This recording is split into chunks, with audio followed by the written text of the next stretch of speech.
Big pass TV சீரியல்ல கீச்சுன்னு கத்திக்கிட்டு இருந்த ஜூலி அப்படிங்கிற ஒரு பெண்ணை எல்லாருக்கும் தெரியும். இந்த ஜூலி ஸ்டாலினோட ஆதரவாளர், அதாவது திமுகவோட ஆதரவாளர். இந்த ஜூலி விஜயை தாறுமாறாக திட்டி பேசும் வீடியோ வெளியாகி பரபரப்பை ஏற்படுத்தி இருக்கிறது. இதற்கு பதிலடியாக விஜயின் தமிழக வெற்றி கழக பெண் ஜூலிக்கு பதிலடி கொடுத்திருக்கிறார். அவருக்கு பதிலடி கொடுத்திருக்கும் அந்த வீடியோவும் இப்போது வெளியாகி பரபரப்பை ஏற்படுத்தி இருக்கிறது. அந்த 2 வீடியோக்களையும் பார்த்து விடுங்கள்.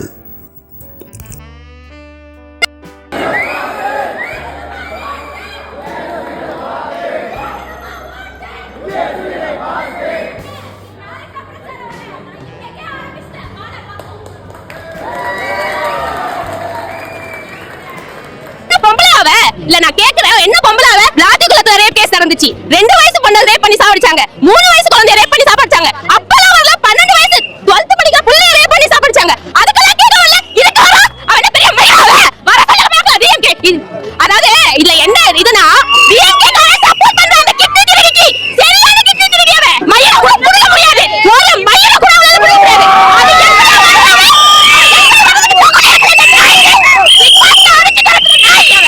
பிக் பாஸ்ல அடிச்சு கறந்த நாய் நாடகம் பண்ணி ஏமாத்தி ஊரை கெடுக்கிறது நாத்த கெடுக்கிறதுக்கு வர தேரோட்ட அந்த நாய் நன்றி கட்ட நாய் பிச்சை பொளப்புக்கு பிச்சை கட்டறதுக்கு பல இங்க வந்தாங்க. டிஎம்கே ஓட இத பண்ணிட்டு இருக்கா.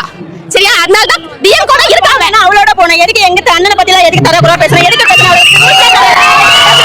பண்ணன உட்கார வைப்பாங்க. கண்டிப்பா வரலாமா? பெரம்பூர் வரலாமா? மயில கூட அவ வந்து பிரச்சாரம் பண்றனால தான் டிஎம்கே தோக்க போகுது.